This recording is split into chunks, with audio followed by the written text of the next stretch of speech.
Welcome to Pieces of Gold. And today I have two very, very special guests, Vanessa and Neila. And you are both based in Canada. Canada. So we are conversing from across the sea. And you two are also co-authors in the Start Over Project book series, Yes. World Book Series. So thank you so much for coming on today, girls, and taking time out and taking your lunch break, Neila, to come and converse and share your stories, your Yeah. inspirational stories. I've got a blanket here. I'm just going to pull it up on me because I like being cozy. Um, so a bit about the book series is the brainchild of Sir Marco Robinson, and it has become very, very popular all around the world. And your story, and it's all true stories from people in all parts of all over the globe, sharing their accounts of what they went through, adversity, challenges, and how they how they grew and transformed and become the people that they are today, which is wiser, stronger, um, and all those wonderful things. So basically, it's about coming through adversity. And I know you girls have got your own stories of your own adversity. So who should we go with first? Neila, should we go with you first? Sure, of I'm so course. excited to talk to you both. I think you're absolutely amazing. But Neila, let's go and start with you. So, for those that are watching and listening, let's give them a brief about where it all began and what your story is in this series. Well, Sarah, thank you so much. And it's an honor to even be in this room here. I met Vanessa at a few of Marco's visit to Canada. And that is how I met Sir Marco Robinson. And to share a bit of my background of story, because we all have traumatic pasts, all of us. We went through something, some of us stays there, and many of us come out of it. And I was blessed that after going through a lot of trauma in my life, of being, and I'm going to put it quickly in a nutshell so that people get the idea why I have the authority to speak the way I do and own my own voice the way I do. Because at the age of 8, I was assaulted by a family member. By the grace of God, if anybody believe in spirituality, they will understand what I'm about to say. I feel that I was saved by an unknown source because when that knock came and interrupt, he stopped before anything had happened. I'm 8 years old. I'm a child. How the heck would I know what some that is wrong? That's all I know. But I was saved by an unknown source, and we couldn't see nobody outside. So at 8 years old, I don't know what that means.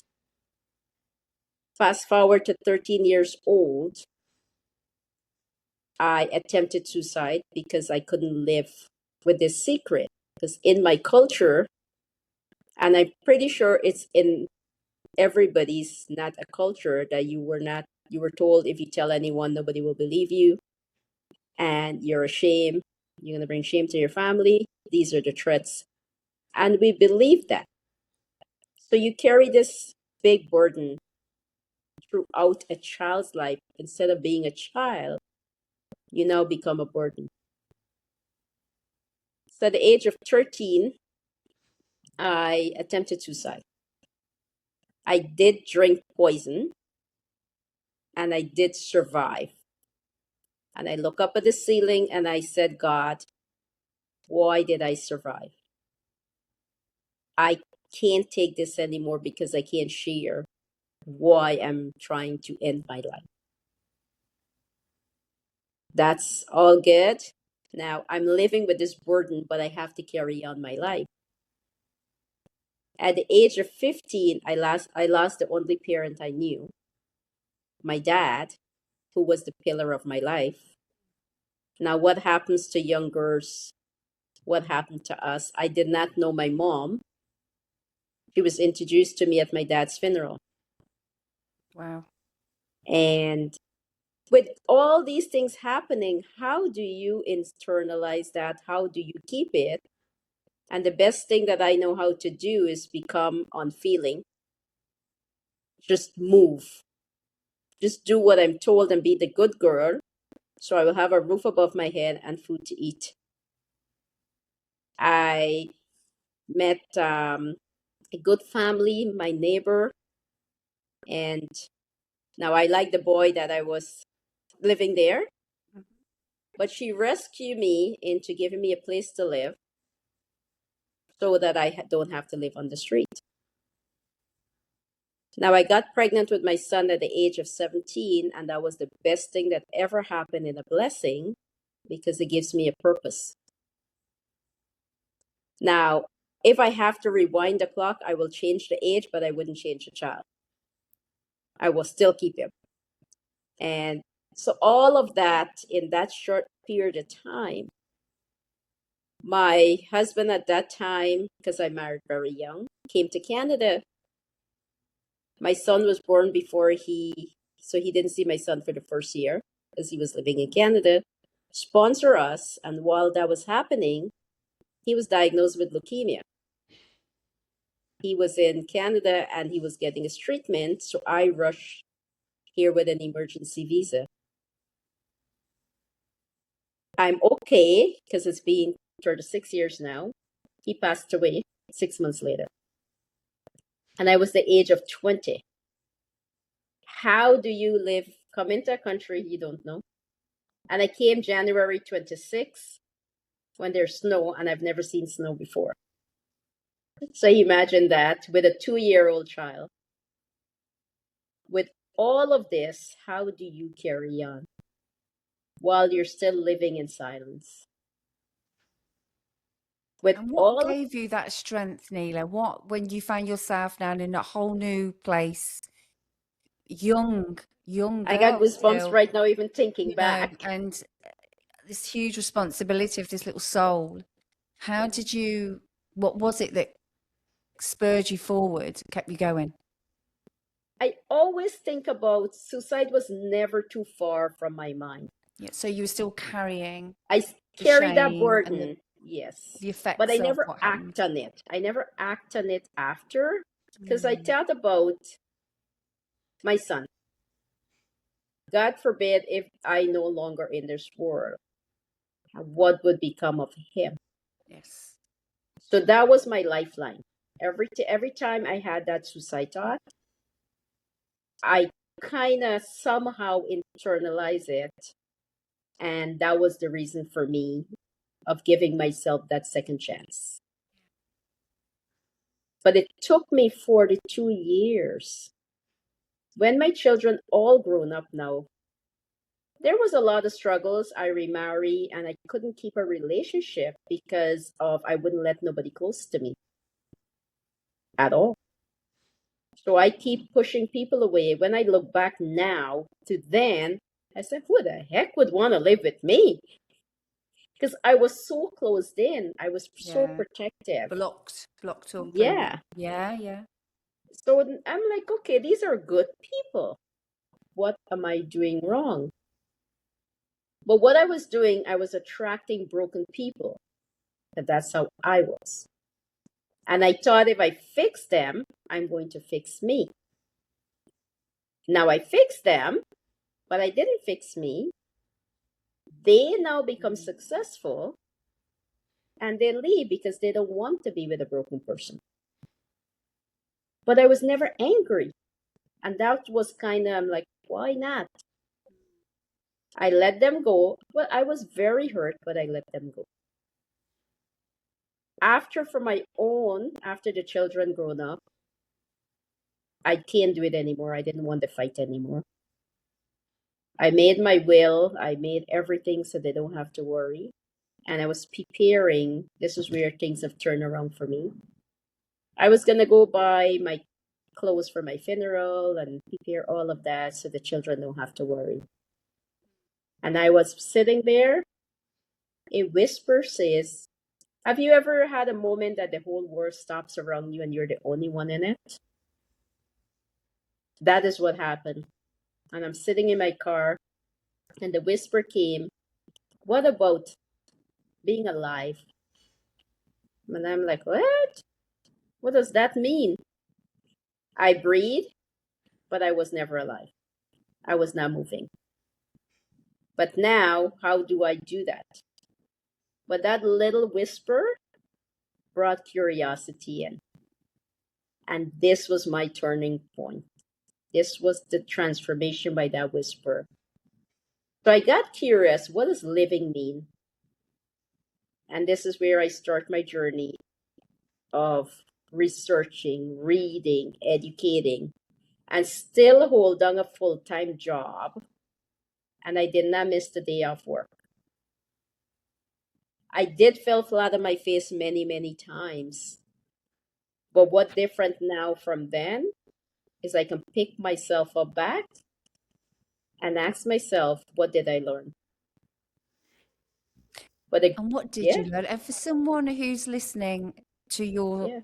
your journey and what you've experienced, and that's resonating with them, you know, they are carrying feelings of low self-worth, feelings of shame, feelings or thoughts of, do you know what, maybe the world will be better without me. What would you say to them right now? I actually made a video yesterday and I posted on my Instagram and my TikTok. And the one thing that I said is be blessed for the breath that you have. Because many of us feel so down, so low within, we don't want to get up in the morning. But if you change your perspective of thinking that I am blessed for the breath that I have right now, if you're living in a home, take the blessing that you have a home. Take the blessing that you have food to eat. Take the blessing you could even get up. So those are the little steps that I start taking. Instead of watching, saying, why did this happen to me? I did nothing wrong. I was a child. No. But it took me 42 years to stand up, find my voice, and says, I went through a childhood trauma and I'm a suicide survivor. And I did it sweating publicly on Facebook, and I start a conversation. So if anybody right now feeling overwhelmed, because unfortunately what I'm telling you here is still happening in the world. It is. Children are still going through this right now. And parents need to be actively paying attention to their children. Because what we do, we see your child sitting all day, sitting or sleeping.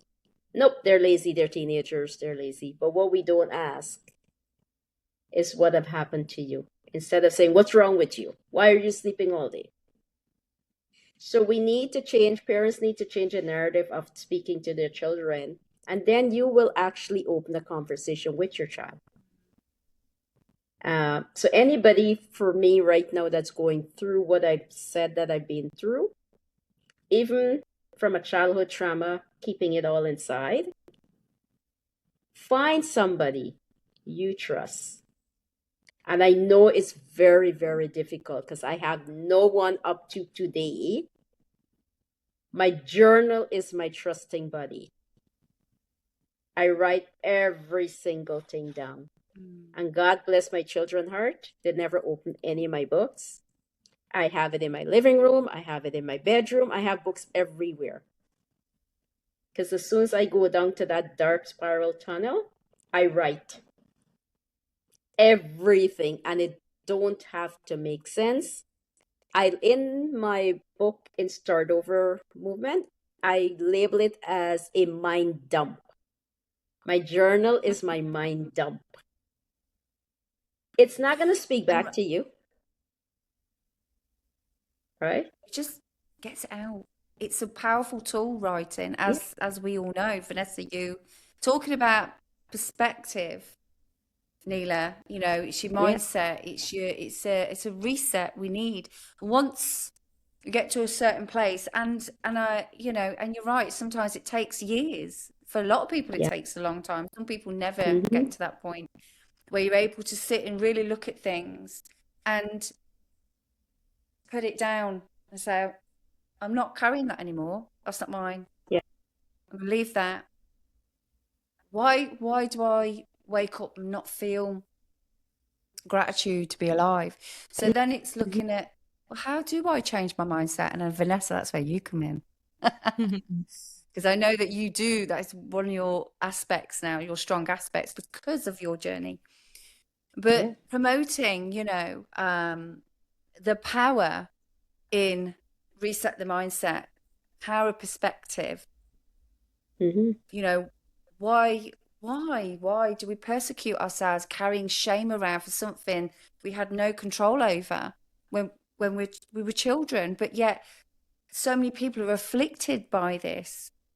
And when you just choose that internal voice, you know, and I understand that internal voice whispers, and it is usually a whisper, it's never loud. And that Correct. when you're in a moment of stillness and you're able to sit with your internal voice and it says, what if? Don't do that. And you do this instead. And you honor it and say, actually, yeah, I'm going to make a conscious choice. I'm going to Mm-hmm. live because we're only here for a time. And some people are here for less or more. But time is the only thing that we're all given, isn't it? And what we experience in life, as we know, the things that we go through don't have to define us. They're experiences, but it's learning. It's learning how to lighten the energetic and emotional load and clear those dark clouds away that don't serve so we can be whole again. Yeah. And, you know, sort of regain who we once were, our essence back. And it's not easy. It takes work, but Yes. writing is a powerful way to navigate that road. Therapies, we're going to get to you, Vanessa. You know, speaking out, you Mm-hmm. know, doing podcasts, you know, working with the body in lots of different ways. There's so many things that we can gift ourselves and do that'll help us to elevate and grow and come back to life. You know, a testament to that. And so are all the other co-authors, you know, and so many more stories beyond that. But Neila, thank you so much for You're very sharing. You welcome. know, honestly, it's that will resonate with a lot of women.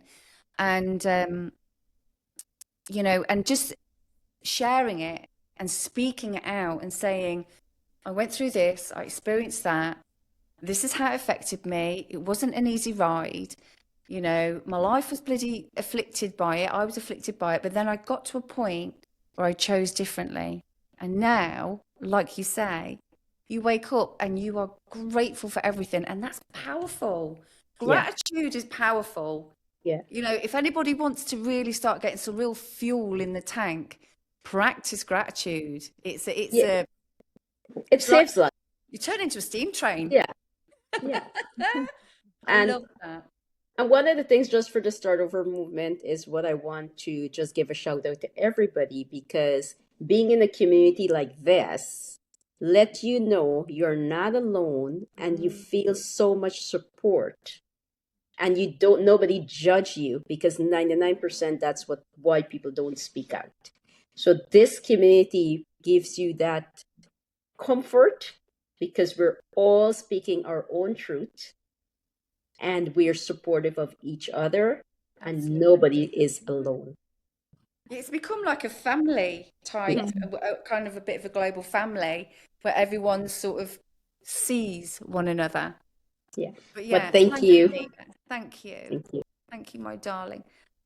Vanessa DeMarco. Well, Sarah. Thank Hello, you. darling. I saw you. Where are you? You in a public place? Because I saw I you am. moving. I'm hopping around from this room to that room and in a little call room right now. I'm trying to get the Are you speakers at going. work or something? Are you like, where are you? In I am Canada. floating in space. Well, I'm actually grounded here in Toronto, Canada, and I am in a co-working space, one of the few that I like. It's called Sweat and Tonic. So you kind of get a little bit of body work here, you get some yoga, and then you get some co-working space, which is like the perfect mix. I mean, there's so much more than yoga here, but it really helps to break up, your work day in between if that's what you're doing. So, Love. practicing the embodiment is Oh, actually taking the action. I love that. I'm all about moving the body. Um, Vanessa, do you know what? 22 Productions, the studio, Yes. moved this year from the old location. So it's a more of a kind of homey, intimate space now. But the actual building we're in is a Mhm. oneness studio, and they've got a salt room, Pilates room. What else they got here, Taylor? Um, like yoga, ice baths, contrast therapy, all Love sorts it. going on. It's a real zen space, and they've got the podcast studio as well. And here we are. Here we are. I love that. So I might go for a little stretch after. Yes, so good. Um, so Vanessa, I know we did speak recently. We did. And again, I was just absolutely blown away. I never kind of come to me, get some of these co-authors on the podcast, and I've been conversing with a few, and I was like, how do I know who to? And it was like the right people will be, it will be right, it will align, and here you both are, and it's perfect. I love that. So, Vanessa, Yes. same question over to you, my darling. For people who have not read your story, oh, girls, just quickly before we carry on, what books are you in? What? Yeah, so I'll be upcoming in book 10, series 2. So mine Oh, is that's not not out far just away. yet. It's coming up. Oh my God, Um, that's like soon. And what it's about yours, very Neela? soon. Mine will be in 5 or 6. Those Okay, because that in series 2. in series two, right? Yeah, Yeah. So we're coming to the end of series one that's books, correct. aren't we? Yeah. So yeah, just so people know, just so they know, Yeah. They I'm in just book launched 14 book 9 series. just launched. So I'm yeah. So series two, book four, I'm in. Yeah. Yeah, mine's called Pieces of Gold. Yeah. So Vanessa, now it's over to you, my darling. So again, we're just going to look at your story now and where it all began, how it was for you, and the incredible work that you also do now for others. So let's rewind, go back to the beginning, my darling. It's a very sensitive story as well. So Thank you so much, Sarah. No, I'm really happy to be here and have an opportunity to share and be an example of others that, I introduced myself as 34. So, well, I'm actually turning 34 next week, whoop. But I'm not that old and I'm not that young. And I've had life experience to this point that I'm not going to hold myself back any longer when it comes to, I could have waited X, Y, and Z to this level of success in order to start using my voice, start speaking, start getting up on stage, start writing my book, or whatever it is that we choose to do. These blocks are there to hold us back. And once I take you back into my story, you'll realize why I ended up doing the work that I did, and how it truly helped me. So my story really begins, Sarah, where I found the modality that I'm working with now, and it is in hypnotherapy and hypnosis. And during a session when I hired my first initial coach, took me back to a time and a subconscious memory of being in my mother's womb. Yes, it can happen. And I remember feeling the weight of her world. I remember actually sensing and feeling her worry of even having me because of the stresses, because of how much she was carrying on her own. You know, I had a sister, she moved here when she was 17. She didn't have necessarily all the support and was also working at the same time. And that was when my story really started, and I learned how to take on others' pain and the heaviness of others before I even had a chance at life yet. And once I kind of came out and did the whole life thing, by the time I was 10 years old, I had an incident with my family. There's a lot of intergenerational family trauma there that was actually passed forward to me, where I describe in the book where an incident happened, where I was, hit, and remember having an out of body experience and then coming back into my body and packing my bag and having to go to school the next day. As a 10-year-old, you think, well, what does all of this mean? And so, like Neela was saying, we internalize this. So I internalize this as, I did something wrong. I did something to cause this. I must have. It's the only explanation. So as life continued, by the time I got to high school, I was really struggling. This is when things were really hard for me. And on the outside, I got very good at learning how to project myself in a specific way, because I was so afraid. And I had learned that if I let others in, if I let other people see my life or know about my life, that they're going to judge me, that I will be, left, that these bad things will happen. Because every time I tried to, talk in my family or talk about it or have a conversation, it could not be had. There was just no room and no capacity. And Vanessa, so people that are listening, Mhm. um, just talk a little bit about the conditions that you were in growing up. So the conditions, why Yeah, you were so feeling all the things that you were.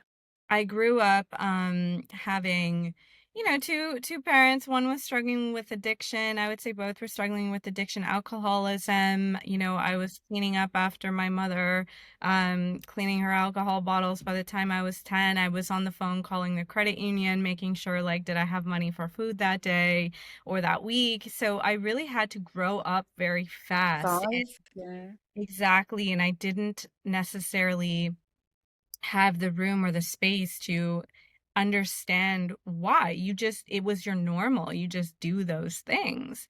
And I learned through those experiences that it was really difficult for me to feel safe to show myself, because I had learned that, well, if the very people I trust have betrayed me in some way, then I can't trust anyone, that the world isn't safe. And as you can see, that's a very dangerous belief to have at such a young age, which actually set up the next 10 years of my life in going through a lot of different, experiences, because that had internalized and I was not conscious of that just yet. So it was very challenging for me to feel safe to show myself and be and trust, to the point where even when the counselor and the incident happened, came to my door, I said what I was told to say. I lied. I looked at her. I remember saying to her, everything's fine here.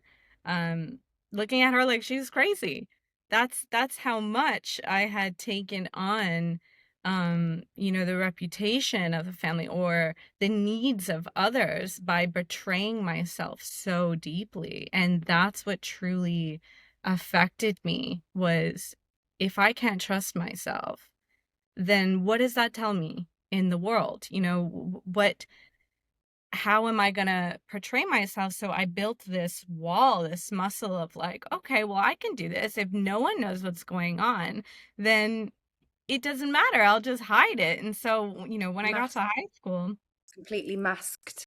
completely masked. And that Yeah. is the story of my book. It's the girl who should have been fine, when fine was the very thing that almost destroyed me, because I kept bringing that muscle, like, it's okay, I'm fine, it's fine, it's fine. As you know, that weight compounds, it gets extremely heavy and it pulls you down. And I also had, there's no other explanation than guidance, in inner guidance and spiritual guidance as well, that had somehow got me out of that, because I didn't have resources. I didn't even know what therapy was until way late into my 20s, like 30s. Um, And it took you to a point, didn't it, where you were doing your studies, you were masking, and then you went into working, and you got to a pinnacle point in yourself where, when we spoke, things were really starting to unravel and fall apart, fall away, it and was you that got to a moment. place. Exactly, by, past high school, past the eating disorders that I didn't know what was happening, past the example of, who my mother was, is that was my example as a woman, a father who was kind of, there but not there. So I really had to learn how to rely on myself. And then I got myself through school. I didn't have, parents who pushed me to do the education I did. It was my own choice to put myself through school. And even then, when I went to go pay for my tuition, the $60,000 that was there was not. And so I had to learn again how to get myself how do I survive? How do I get that money? How do I get myself through these studies? And I did. And I, made the money. I got really good at doing that. And I got to the point where the patterns continued. So the trauma was still there, and I still carried it through into my work. I was a workhorse. I was known as like this serious worker, too serious all the time, overworking, burning out. And I wasn't necessarily getting promoted or paid for it in the way that I was giving. And so it wasn't until I lost my job, twice actually, but till I had that breakdown moment where something whispered in me, that guidance that we speak about. This is your chance. What do you want to do about this? And that is when I really reached the therapy, being open to the support that could be there for me, the coaching, the different modalities. And so I really started there. I started to explore many different types of modalities. I took a 2-week trip that ended up being 6 months in Costa Rica. I started traveling for myself, which was not something that was accessible to me as a kid. It just wasn't. And so that was my dream to, look at all the other kids being like, well, they go on family trips. I don't know. I don't necessarily know what that's like. That's, I was taking ownership over my life and making it happen for myself. And it gave me this new sense of power. But it wasn't until I really came across the modality of hypnosis and hypnotherapy that allowed me to go down into the subconscious, basically remote view those really intense moments in my personal life and be able to lift them up into my conscious mind to pick away at choosing, does this belief serve me? Does this internalization of I'm the problem serve me anymore? And it didn't, because that's where we get into the people pleasing, the taking on everything for everyone else, but neglecting ourselves because we're taught to betray ourselves, and that's what you do to fit in and to receive love. And that couldn't be more wrong for me. So through many different also types of relationships, narcissistic relationships, abusive relationships, external, internal. I really personally internalized it because I took it as, okay, well, if the outside world is going to do this, then it's safer for me to just do it myself, right? So I would get myself into situations where, I would self-sabotage myself, self-sabotage my success, not show up on camera, not show up and speak, not do the things that I love, simply because we have this deep belief that we're somehow not worth it and someone else is, which couldn't be further from the truth, that we are worth it and that we are enough exactly the way that we are, even with the life experiences that we have. Because truly my message is, we are not what happened to us, and we're not where we come from. We are not a byproduct of our environment. And as much as I told myself and didn't necessarily believe it at first, 34 years later, it is something that I embody and know to be true. And knowing is it's different.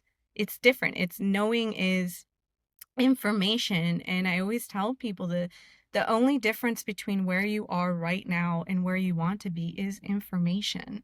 And that's a great thing, because we can learn that. We can change that. We can advance that muscle or that skill to shift into who we really are at the core, which is none of those things. And at the same time, we talked about this, Sarah, when these things happen, the last thing on our mind is this will one day be something I'm grateful for or thankful for, because level of, trauma that each of us experience. But it is so true, because if I didn't go through those experiences and learn, and with the guidance that I receive, I wouldn't have that strong relationship with my guidance or myself that I do now.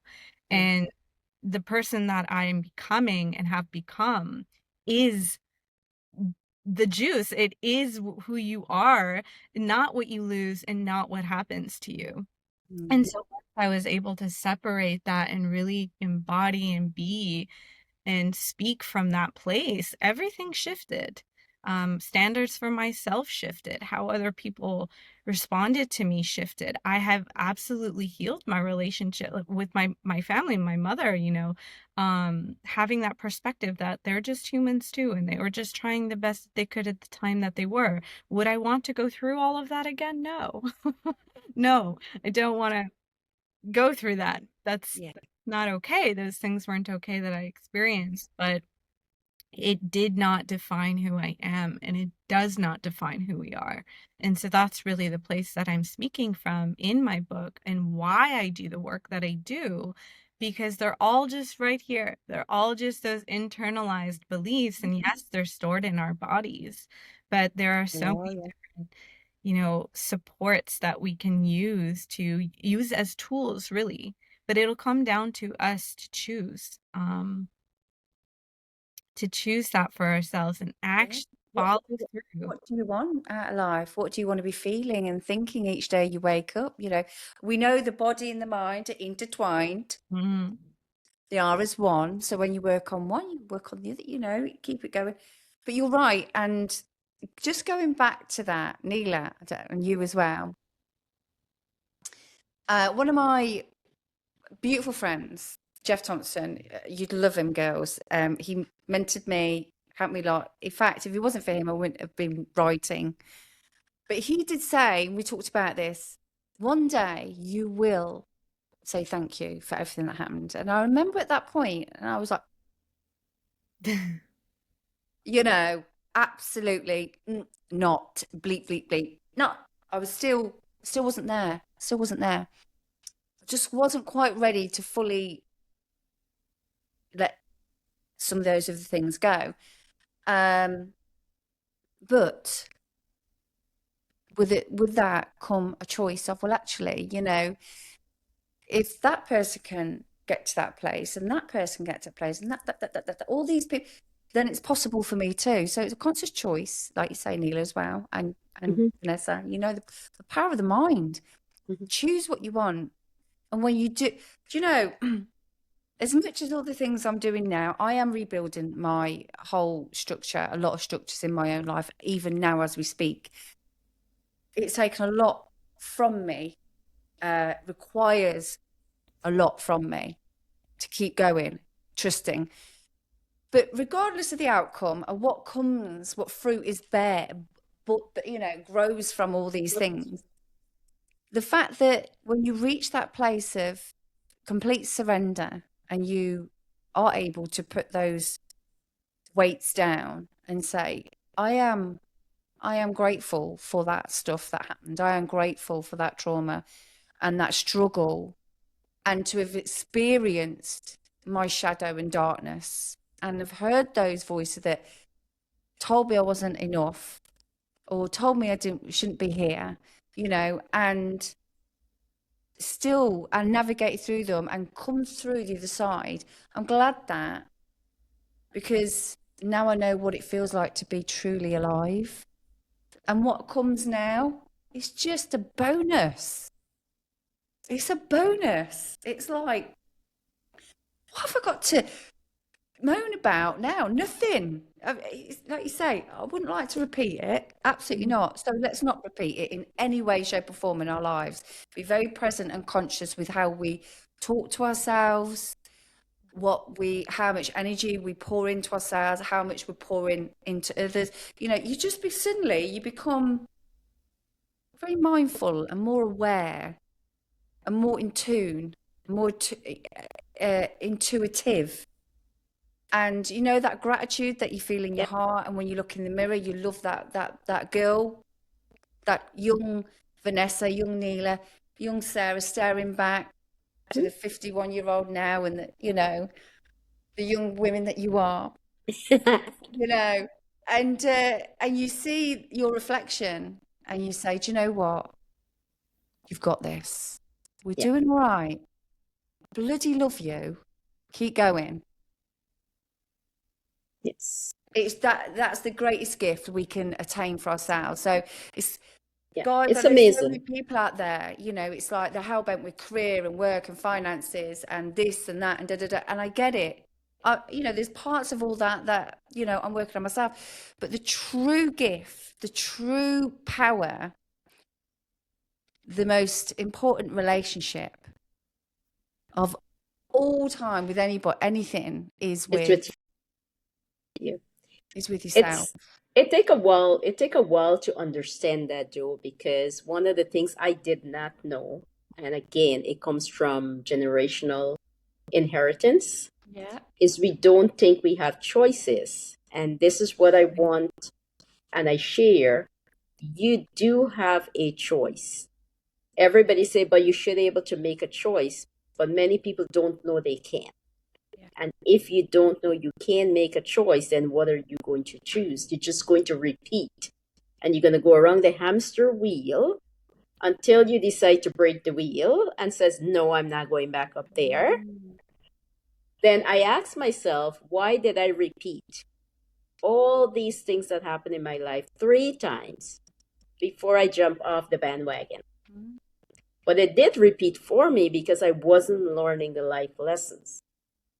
So I went around this hamster wheel for so many years. But because I didn't know I can do better, because the people that's in front of me is living their life the same way or worse than I have. So what is there for me to look at? And it's very important that you have to find that model of yourself, not of someone else. What is it that you want? That is the main question I had to ask myself. Even up to today, I offer my prayers this morning, and that was my question to the Lord. Can you guide me on the path that I seek? Because even I question myself a lot of times, is this the right path? Is this the right thing? And I listen and I, in Good to question. silence. It's good to question. It's healthy. Yeah. Keep questioning. Keep Yes. checking in. But you Keep have to learning. listen in silence to hear the answer. You bring up such a good point, because I always say this when we talk about intuition. I say, don't make it yell, because intuition is actually just such a gentle voice. It speaks to you soft and loving, like the way that you deserve. And when we're not listening, and I'm laughing and thinking, the times where I was going to work on autopilot every day and getting myself into a car accident because I'm just so overwhelmed and overworking and not sleeping and not taking care of myself, that it will have to yell, and it loves you so unconditionally that it will allow you to go through, some serious wake-up calls until we decide to do that. And what really truly amazes me about this community is the amount of radical accountability that this community has.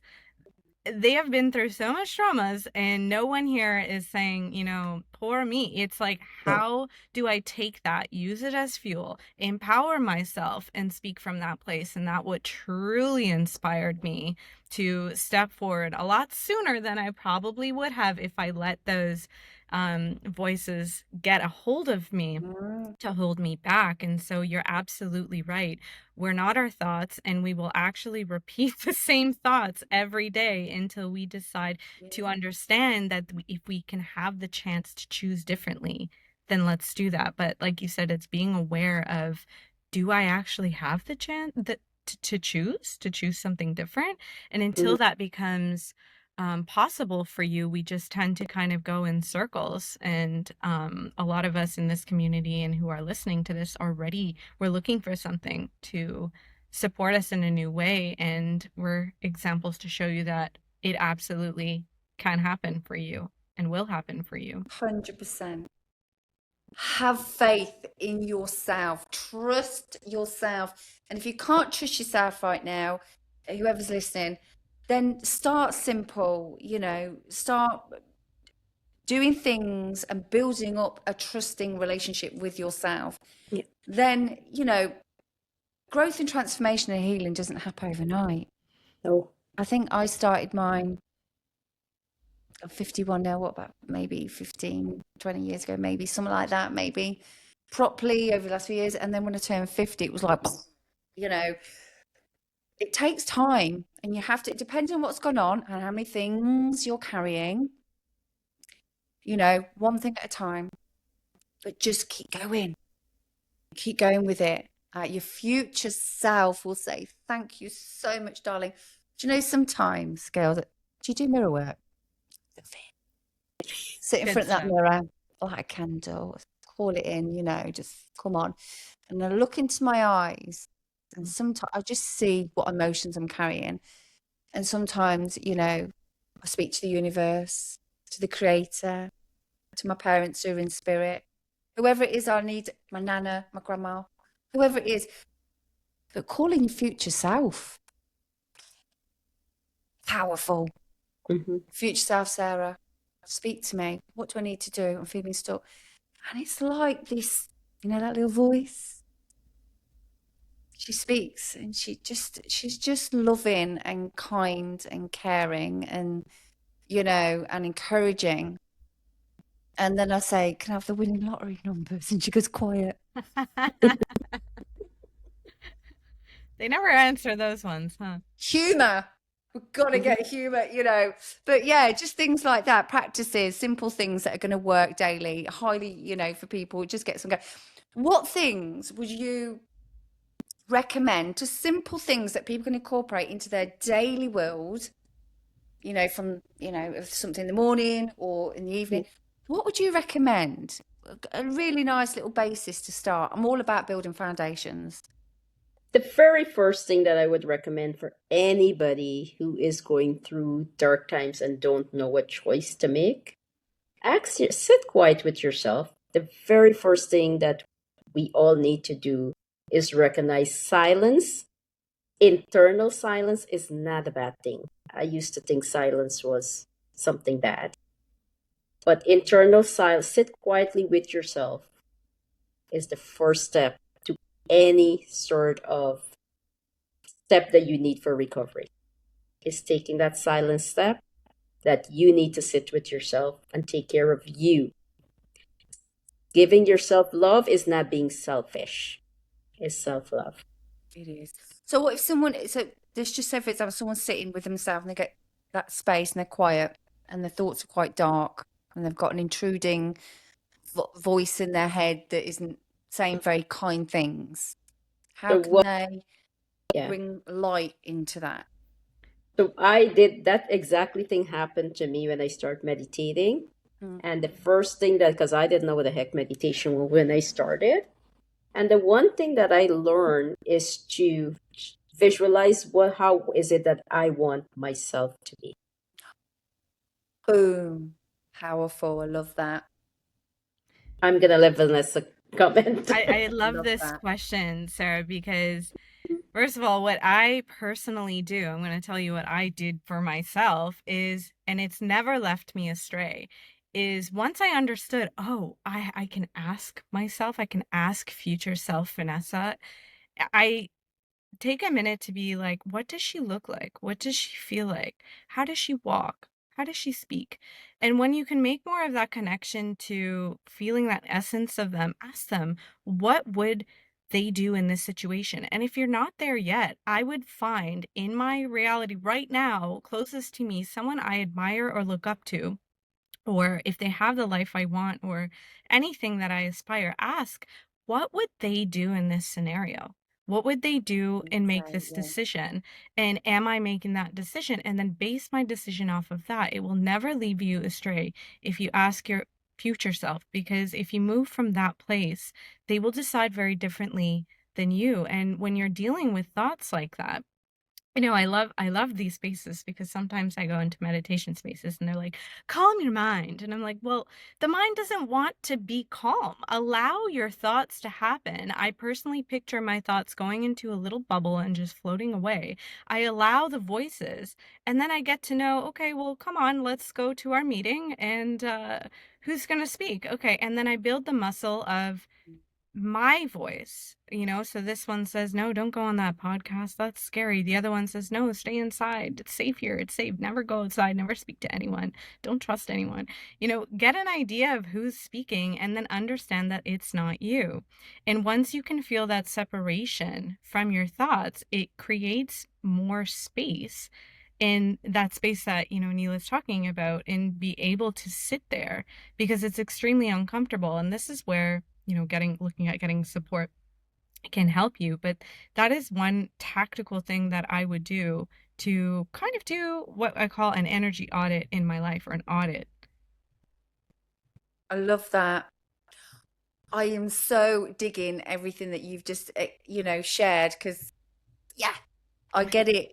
And it does work. It really does work. A lot of the voices in our head, thoughts are not always our friends. Mindset is massive on how we navigate through life. So, ladies, thank you so, so, so much. We have come up to time. I could talk to you all day. We've come up to time, but thank you so, so much for joining me today. And I know that there will be women, well, and men, but people listening who have listened, that have taken some comfort, strength, and wisdom, and great advice from hearing your stories today. So thank you so much, ladies. What's the weather like over there in Canada right now? Everything at once. Snowing last time we spoke. Yeah, we got rain, we got freezing rain, we got snow, we got sun, we got everything. Oh, you got everything. Oh, we've got bitter cold. Because I'm in rain. Cambridge. I'm in Cambridge, not very far. I think, Vanessa, you're like an hour I'm or so very away close, from me. yeah. Are you practically neighbors? Basically, except we'll probably have very different experiences outside, because that's how it is here. Yeah. I love that. But thank you so much. I'd love to come over my to Canada backyard. at some point My and visit you, backyard girl. is snow all the way up here. I love it. I love it. But Sarah, I want to say thank you so much. But thank you so much. I'm just going to round it off now. But thank you for listening. Thank you for watching. See you again soon. Bye. Bye.